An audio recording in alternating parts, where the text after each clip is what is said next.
Hello guys, welcome back to our channel.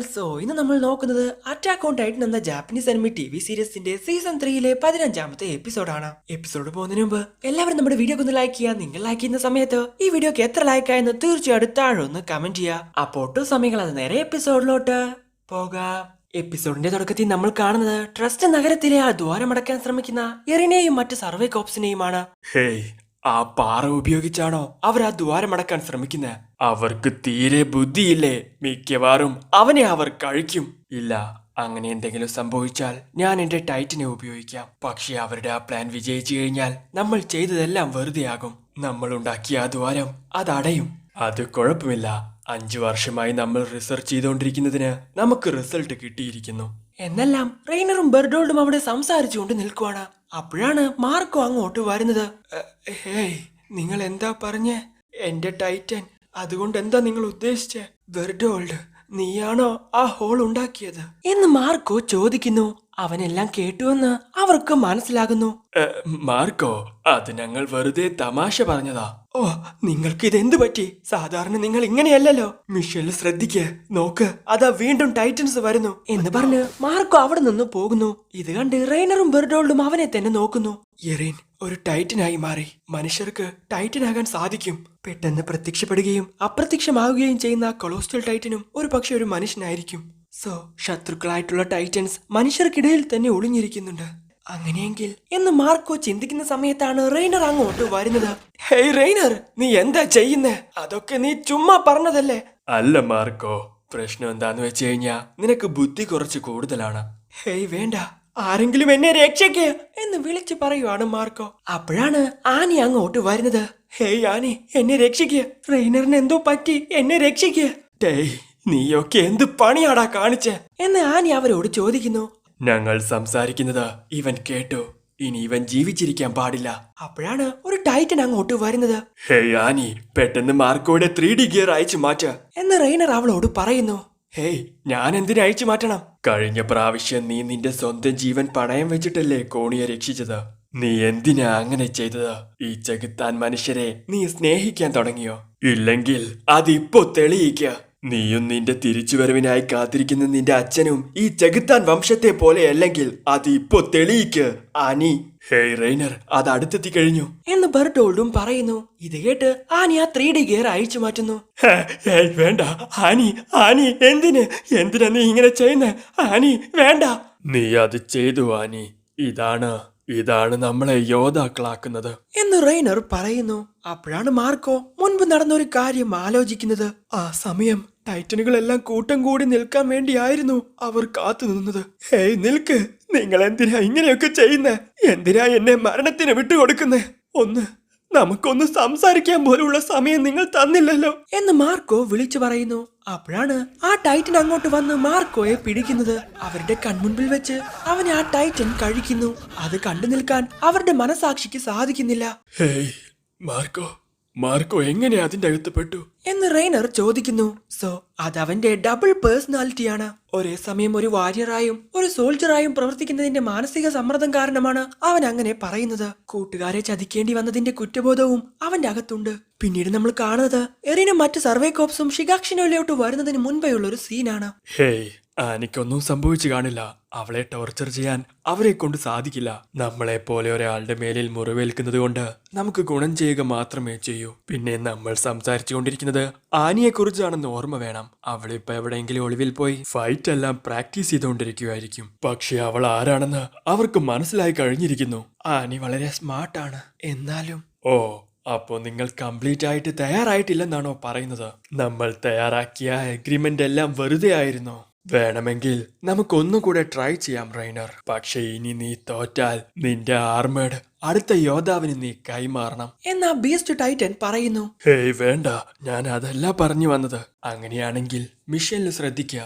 നമുക്ക് ഒരു ലക്ഷ്യം മാത്രമേ ഉള്ളൂ. ഈ ശപിക്കപ്പെട്ട ചരിത്രത്തിൽ നിന്നും മോചനം നേടാനായി കോർഡിനേറ്റിനെ വീണ്ടെടുക്കുക. നമുക്കിത് അവസാനിപ്പിക്കാം. നമ്മളോട് കൂടി തന്നെ ഇത് അവസാനിക്കണം. മനസ്സിലായി സാർ. ഇനി ഈ മിഷൻ തീരുന്നതുവരെ ഞങ്ങൾ ആനിയെ കുറിച്ച് ചിന്തിക്കില്ല. എന്തിനാ വെറുതെ ഒരാളെ കൂടെ ഈ മിഷനിലോട്ട് വലിച്ചിഴക്കുന്നത്? ഇത് അവസാനിപ്പിക്കണം എന്ന് ബെർഡോൾഡ് പറയുന്നു. അപ്പോഴാണ് മതിലിന്റെ താഴെ നിന്നും ഒരു ശബ്ദം കേൾക്കുന്നത്. വാർ ചീഫ് സി സാധനങ്ങളെല്ലാം ക്യാരി ചെയ്യുന്ന ആ ടൈറ്റൻ ആയിരുന്നു അത് ശരി, ഈ യുദ്ധത്തോടുകൂടി ഈ മിഷൻ നമുക്ക് അവസാനിപ്പിക്കാം എന്ന് പറഞ്ഞ് അവർ ചായ കുടിച്ച് അവരുടെ മിഷൻ ആരംഭിക്കുന്നു. ഹേയ് ബെർഡോൾഡ്, നിന്നോട് ഞാനിത് പലതവണ പറഞ്ഞിട്ടുള്ളതാ. നമ്മളിപ്പോ വേറെ വേറെ പൊസിഷനിലാണ്. സ്വന്തമായി തീരുമാനമെടുക്കാൻ നീ ശ്രമിക്കണം. എപ്പോഴും എന്റെ സിഗ്നലിന് വേണ്ടി കാത്തു നിൽക്കണമെന്നില്ല. നമ്മുടെ കൂട്ടത്തിൽ ഏറ്റവും ശക്തിയുള്ളത് നിനക്കാണ്. എന്നിട്ടും കാര്യങ്ങൾ നീ മറ്റുള്ളവർക്ക് വിട്ടുകൊടുക്കുന്നു. സത്യം പറഞ്ഞ ആവശ്യ സമയത്ത് നിന്നെ വിശ്വസിക്കാൻ പറ്റുമോ എന്ന് പോലും എനിക്ക് ഉറപ്പില്ലായിരുന്നു. ആ കാലമൊക്കെ കഴിഞ്ഞു. എല്ലാം ഇന്ന് ഇവിടെ വെച്ച് അവസാനിപ്പിക്കണം. ശരിയാ, നമുക്ക് തീർച്ചയായിട്ടും വിജയിക്കണം എന്ന് ബെർഡോൾഡ് പറയുന്നു. നിന്റെ പ്രിയപ്പെട്ട ആനിയെ കാണുന്നതുവരെ ഇതുപോലെ മുന്നോട്ടു പോകണം. ആനി തന്നെ രക്ഷിക്കാൻ വരുന്നവനെ തന്റെ രാജകുമാരനായി കാണുമെന്ന് ഉറപ്പാണ് എന്ന് റെയ്നർ അവനോട് പറയുന്നു. ഹേയ്, നീ വിചാരിക്കുന്ന പോലെ ഒന്നുമില്ല.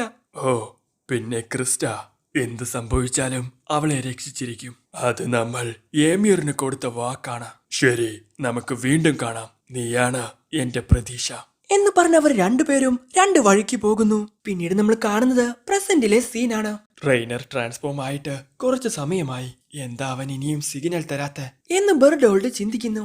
ഇതേ സമയം റെയ്നറിനെ സർവേ കോപ്സ് എല്ലാവരും കൂടെ അടിച്ച് താഴെ ഇട്ടിരിക്കുകയാണ്. തീർന്നല്ലേ? നീ എന്തുമാത്രം പ്രശ്നങ്ങളാണ് ഞങ്ങൾക്കുണ്ടാക്കിയെന്ന് നിനക്കറിയാമോ? നിനക്ക് അങ്ങനെ തന്നെ വേണം എന്ന് പറയുവാണ് ജീൻ. അപ്പോഴാണ് കോണിയും സെഷയും അവിടെ ഇരുന്ന് മോങ്ങുന്നത് അവൻ കാണുന്നത്. നീയൊക്കെ എന്തിനാ ഇരുന്ന് മോങ്ങുന്നത്? എഴുന്നേക്ക്, നമ്മുടെ ജോലി കഴിഞ്ഞിട്ടില്ല. നമ്മളാ അവനെ ഇല്ലാതാക്കിയത്. തീർന്നിട്ടില്ല, വെപ്പൺസ് തയ്യാറാക്കൂ എന്ന് ഹാൻജിയും പറയുന്നു. താഴെ വീണ റെയ്നറിനെ നോക്കിക്കൊണ്ടിരിക്കുന്ന ആർമിന്റെ അടുത്തോട്ട് മിക്കാസ വരുന്നു. നമുക്കൊന്ന് സംസാരിക്കാൻ പോലുള്ള അവസരം കിട്ടിയില്ല. അതിനെക്കുറിച്ച് നമുക്ക് നോളജ് ഇല്ലാത്തതാണ് അതിന് കാരണം. ടൈറ്റനായി മാറാൻ സാധിക്കുന്ന ഒരാളെ ജീവനോട് പിടിക്കാൻ നമുക്ക് സാധിക്കില്ല. നമുക്ക് ഇതല്ലാതെ വേറെ വഴിയില്ലായിരുന്നു എന്ന് ആർമിൻ പറയുന്നു. പെട്ടെന്നാണ് റെയ്നർ ശബ്ദമുണ്ടാക്കുന്നത്. അത് കേട്ട് ആർക്കും ഒന്നും മനസ്സിലാകുന്നില്ല. പെട്ടെന്നാണ് ബീസ്റ്റ് ടൈറ്റൻ ഒരു ബാരൽ എടുത്ത് സിഗാക്ഷനയുടെ അടുത്തോട്ട് എറിയുന്നത്. അത് കണ്ട് അത് ബെർഡോൾഡിനുള്ളൊരു സിഗ്നൽ ആണെന്ന് ആർമിന് മനസ്സിലാകുന്നു. എല്ലാവരും തണ്ടർ സ്പിയേഴ്സ് ഉപയോഗിക്കുക. അവന്റെ ശരീരം നമുക്ക് ചിഹ്നം ഭിന്നമാക്കണം. ഹാൻജി വേണ്ട, പെട്ടെന്ന് തന്നെ നമുക്ക് റെയ്നറിന്റെ അടുത്ത് നിന്നും മാറണം. ആ ബാരൽ നോക്ക്, എനിക്ക് ഉറപ്പാണ് ബെർഡോൾഡ് അതിനകത്തുണ്ട്. അവനെങ്ങാനും ട്രാൻസ്ഫോം ആയാൽ അതിൽ നമ്മളും പെട്ടുപോകും. കമോൺ റെയ്നർ, നീ എവിടെയാ? ഞാനിതാ വരുന്നു എന്ന് പറയാണ് ബെർഡോൾഡ്. അപ്പോഴാണ് ഒരു കാര്യം വെളിപ്പെടുത്തുന്നത്. വാൾമറിയയിൽ തമ്പടിച്ച് ടൈറ്റനായി മാറാൻ സാധിക്കുന്നവർ കുടിച്ചിരുന്ന ആ ദ്രാവകത്തിന് നല്ല സ്മെല്ലാണ്. അതിന്റെ ഉത്ഭവം അജ്ഞാതമാണെങ്കിലും മതിലിന് പുറത്ത് കാപ്പി പോലെയുള്ള എന്തോ വസ്തു ഉപയോഗിച്ചിരുന്നു എന്ന സംസ്കാരത്തിന് തെളിവാണത്. തങ്ങളുടെ അടുത്തോട്ട് വരുന്ന ആ ബാരൽ കണ്ട് എർവിന് കാര്യം മനസ്സിലാകുന്നു. ഓ ഡാം ഇറ്റ്, ഇത് പണിയാകും. ഹേയ്, വേഗം ആർമഡ് ടൈറ്റൻ അടുത്ത് നിന്നും മാറി നിൽക്ക്. ആകാശത്ത് നിന്നും കൊളോസ്റ്റൽ ടൈറ്റൻ വരുന്നുണ്ട്.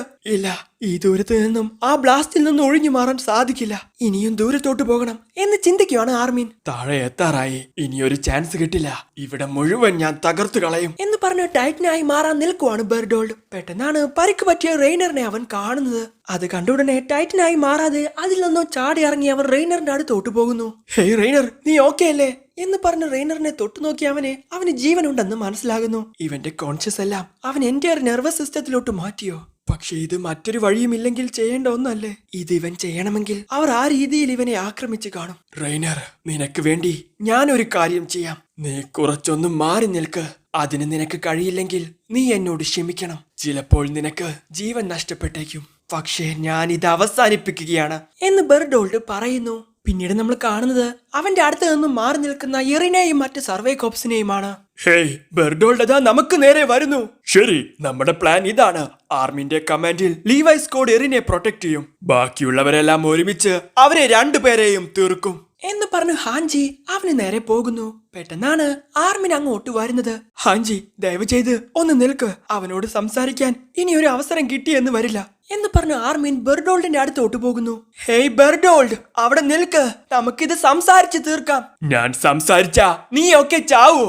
ഞങ്ങൾക്ക് രണ്ട് കാര്യങ്ങൾ മതി. എറിനെയും ഈ മതിലിനകത്തുള്ള എല്ലാവരുടെയും നാശവും. അതാണ് ഇപ്പോഴത്തെ സിറ്റുവേഷൻ. ആർമിൻ, അത് ഇതിനോടകം തന്നെ തീരുമാനിച്ചു കഴിഞ്ഞു. തീരുമാനിച്ചെന്നോ? ആരാ തീരുമാനിച്ചത്? ഞാനാടാ തീരുമാനിച്ചേ.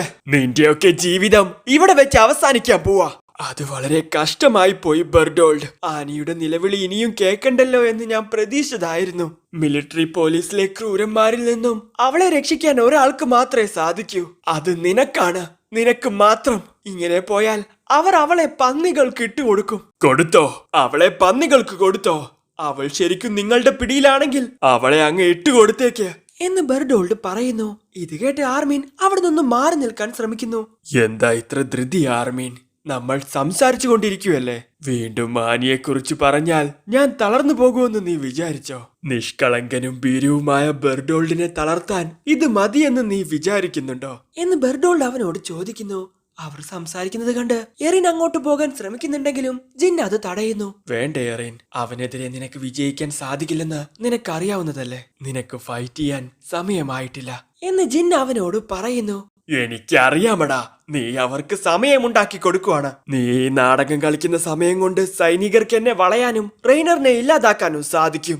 അത് നിന്നെ കണ്ടാൽ തന്നെ മനസ്സിലാകും. ഈ വിറച്ചുകൊണ്ടിരിക്കുന്ന നിനക്ക് ഒരു കോപ്പും ചെയ്യാൻ സാധിക്കില്ല. ഇത്രയും നിനക്കറിയാമെങ്കിൽ പിന്നെ എന്തിനാ സംസാരിക്കാൻ സമ്മതിച്ചത്?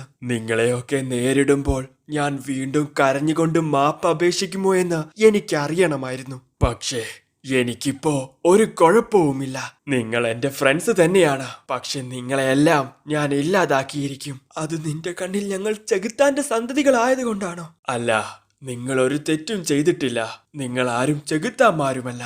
പക്ഷെ നിങ്ങൾ എന്തായാലും മരിച്ചേ പറ്റൂ എന്ന് ബെർഡോൾഡ് അവനോട് പറയുന്നു. പെട്ടെന്നാണ് അവനെ അറ്റാക്ക് ചെയ്യാൻ മിക്കാസ അങ്ങോട്ട് വരുന്നത്. ഇത് മനസ്സിലാക്കിയ ബെർഡോൾഡ് തന്റെ ആ വെപ്പൺ ഉപയോഗിച്ചത് തടയുന്നു. പെട്ടെന്ന് മിക്കാസ അവന്റെ ഒരു ചെവി അങ്ങ് കട്ട് ചെയ്യുന്നു.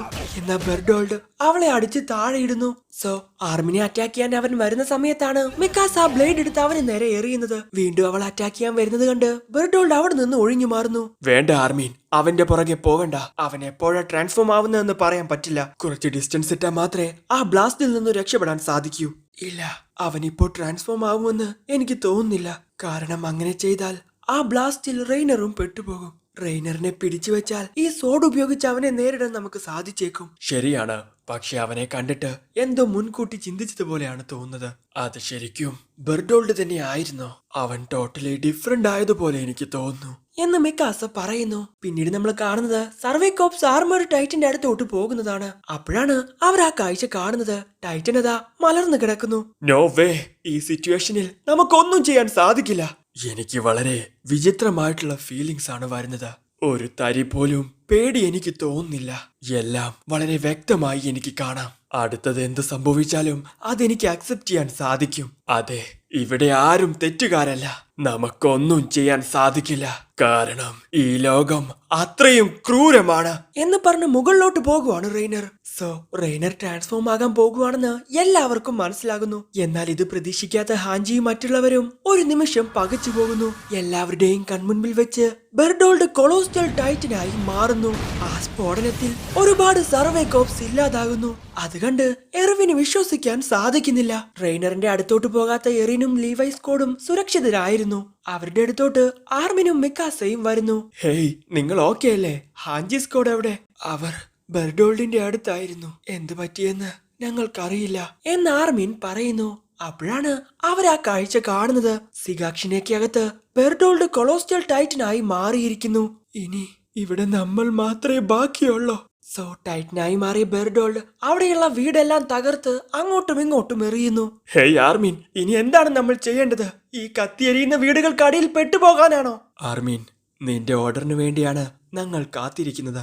നമുക്ക് പിൻവാങ്ങാം. പുതിയ ഓർഡറിന് വേണ്ടി കമാൻഡറിന്റെ അടുത്തോട്ട് പോകാം. ആദ്യം പ്ലാൻ ചെയ്തതുപോലെ കൊളോസ്റ്റൽ ടൈറ്റൻ ക്ഷീണിക്കുന്നത് വരെ കാത്തു നിൽക്കാം. ഇല്ല, കൊളോസ്റ്റൽ ടൈറ്റനെ മതിലിന്റെ അടുത്തോട്ട് പോകാൻ അനുവദിച്ചാൽ അത് പ്രശ്നമാകും. അകത്തെ മതിലിന് അടുത്തുള്ള വീടുകൾക്ക് അവൻ തീ പടർത്തിയാൽ അവിടെയുള്ളവർ തീയിന്റെയും ബീസ്റ്റ് ടൈറ്റന്റെയും നടുവിൽ പെട്ടുപോകും. നീ പറഞ്ഞു വരുന്നത് നമ്മൾ ഇത്രയും പേരെ ഉപയോഗിച്ച് ബെർഡോൾഡിനെ ഇവിടെ വെച്ച് തന്നെ കീഴ്പ്പെടുത്തണമെന്നാണോ എന്ന് കോണി ചോദിക്കുന്നു.